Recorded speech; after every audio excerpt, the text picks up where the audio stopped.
গত বছরের অক্টোবরে ব্যবসায়ী সেলিম করিমকে বিয়ে করেছেন জনপ্রিয় পাকিস্তানের অভিনেত্রী মাহিরা খান। এটি তার দ্বিতীয় বিয়ে।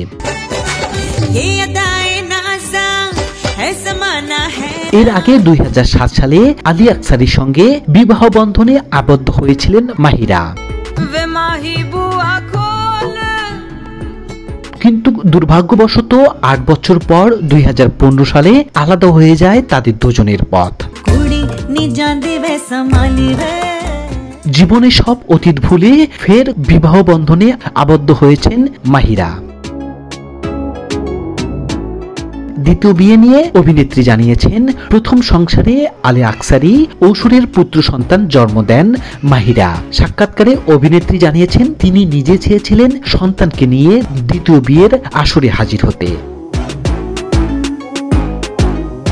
মাহিরা বলেন, আমি চেয়েছিলাম দ্বিতীয়বার বিয়ের সময় যেন আমার ছেলে উপস্থিত থাকে। ছেলের জন্য ভীষণ গর্বিত। আমি কখনো কারো খারাপ চাইনি, তাই হয়তোবা সৃষ্টিকর্তা আমাকে আশীর্বাদ হিসেবে ভরিয়ে দিয়েছে। আমার ছেলেকে নিয়ে দ্বিতীয়বার জীবন শুরু করার মুহূর্তটা সত্যি অসাধারণ।